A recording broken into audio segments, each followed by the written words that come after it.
This is Our View, the television voice of Washington's working families, brought to you by the proud members of the Washington Federation of State Employees.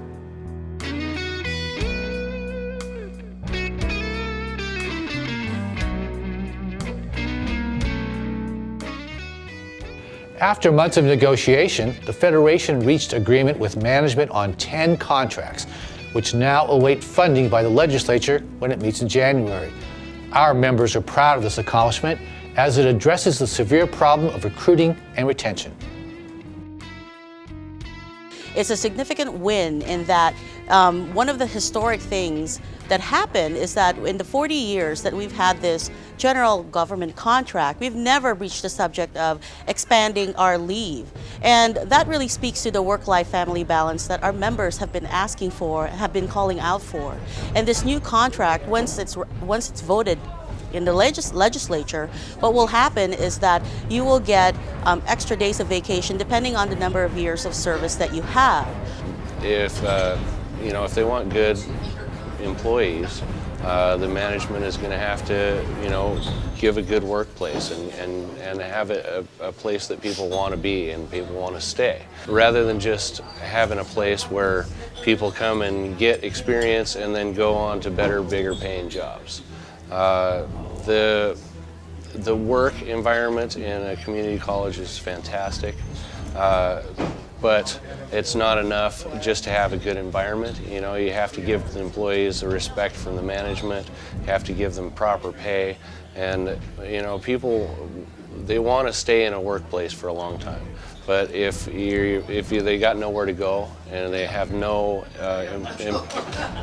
possibility of advancement, they're not going to stay where they're at. So you will notice in our next general salary schedule that our lower base pay is going to be $12 an hour. That really is on the road to how we can achieve families who can have livable wages here and begin to have some economic freedoms for themselves, again addressing that work-life family balance. We made some real strides in safety. Safety has been a huge concern for the members of the Washington Federation of State Employees and the Department of Corrections. And so we made some real improvements in that area because really we're supervising some of the most dangerous folks in Washington State. I think this contract is really going to help with the recruiting and retention. That was a couple things that we were trying to work on for the last couple contracts, but this time our recruiting and retention, that was the main thing we were going after. For example, the trades, we have a big recruit retention where a lot of plumbers, carpenters, we only have one or two, and because everybody else is going elsewhere and we can't have that. And so, the trades got an extra raise on top of that. I don't think the citizens of the state of Washington realize that there are felons on supervision in every neighborhood. It's not just low-income neighborhoods and it's not just middle-income neighborhoods, but folks that enter the prison system and the justice system come from every walk of life. One of the real benefits in this contract is that there have been some modest pay increases, which we hope will increase our recruitment and retention so that we're not spending a lot of money to train new officers and new staff, but are able to keep the more seasoned and senior staff. Also, the other issue that we breached during this contract negotiation is the issue of locality pay. I know that geographically we have members who are living in urban setting, in dense areas, where it's much more an economic burden to get to work, to live in those high-cost areas, and we made headway and opened the door in that subject matter. Well, I got to tell you, I've got 20 years experience. I've been around the block a little bit, and when we go to negotiations, my concern is not only for my fellow employees, but I have an amazing wife. And when I think of the things that we're going to do, I like to think of how is this not only going to impact me as an employee, but impact the safety and security of my amazing wife. And so that's the measure that I use, and I really feel comfortable that we've made some good improvements for her in this contract. And this contract helps. The most important element is our patients. And you have happy employees, you're going to have good patient care.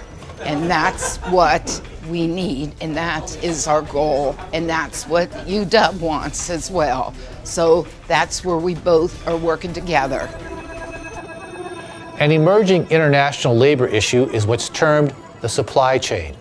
More and more, the goods you may purchase, from machinery to clothing, move along a complicated route through several countries and even pass through different companies. Then, who's held accountable when something goes wrong? For instance, who's responsible when workers who make your shirt or dress are abused? More and more jobs are part of global supply chains now. In many ways, far more parts of most of our private sector membership actually work in one way or another with multinational companies and those supply chains. Perhaps the extreme example of this is in the garment sector and textiles area, where well-known household brands are basically selling products which are sourced in many countries in Southeast Asia. The classic example, when there was the disaster of Rana Plaza, when over 1,000 workers were killed when their factory collapsed, that there were brands, there were labels in that factory which were on products which are bought and sold in OECD countries every day of the week. And yet the problem was getting those brands to accept their responsibility, that they were the employers of those workers who were killed. And just as they can say to their suppliers, we want this sort of condition with regard to the quality of the products you're making, our campaign and the Global Union campaign has been to say that you also have a responsibility to make sure those suppliers don't kill workers, the factories are safe, and actually decent working conditions are put in place.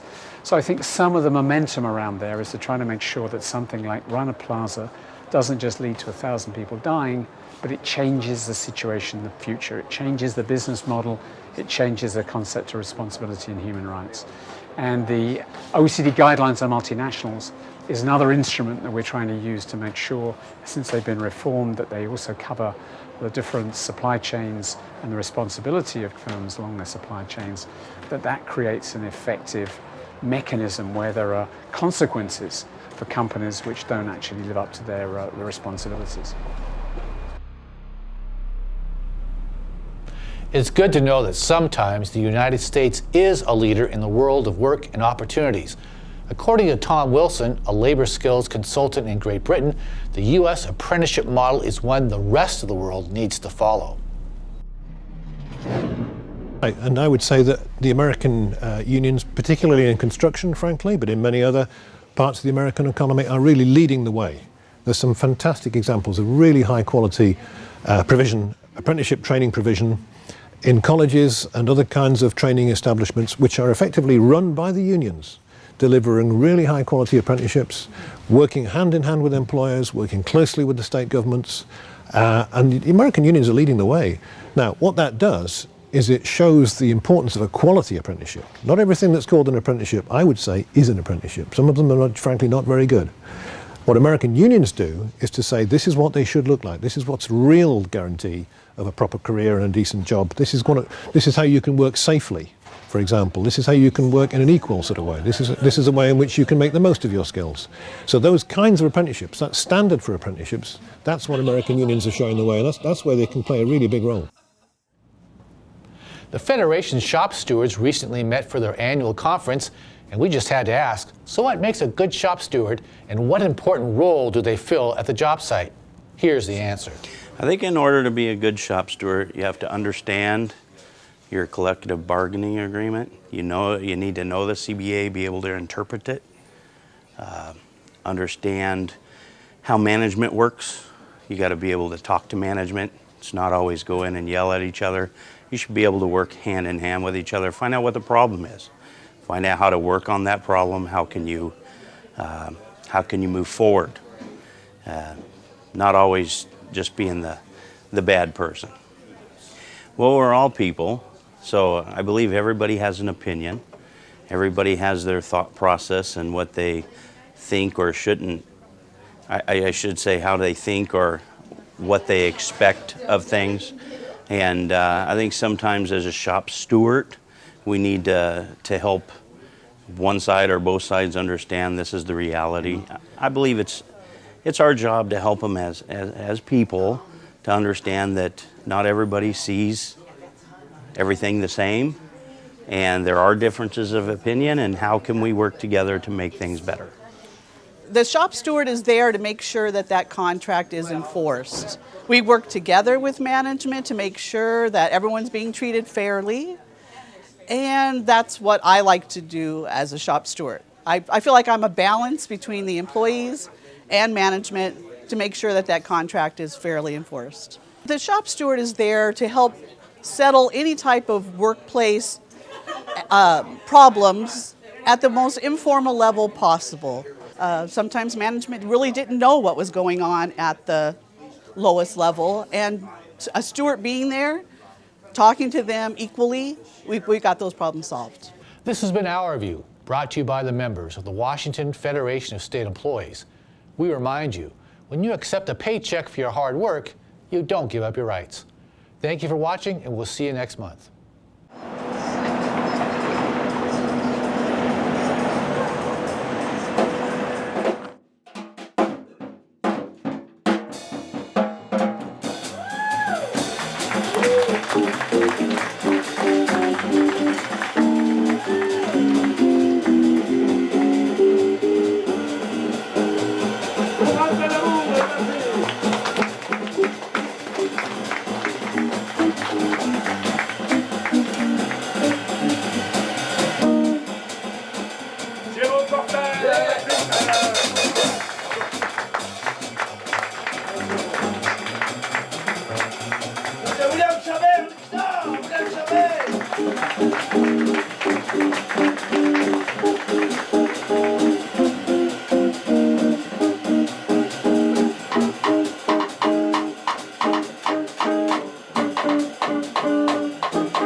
My name is Gulnara. I was one of 21 million trapped in modern slavery. I come from a poor family. There was no work in my village, so I took a job abroad. They promised me good money with free food and a room. When I got there, I found there was no job. They told me I had to work as a prostitute to pay back what I owed. I refused, but they locked me in a room. Later that day, 2 men came, raped me and beat me. They forced me to have sex with about 30 men every day. After a year, I managed to escape. I was thrown in jail because the police said I was there illegally. I'm still in shock. I can't believe this happened to me. I'm Robin Wright, and this story is real. Go to 50forfreedom.org to join the campaign to end modern slavery.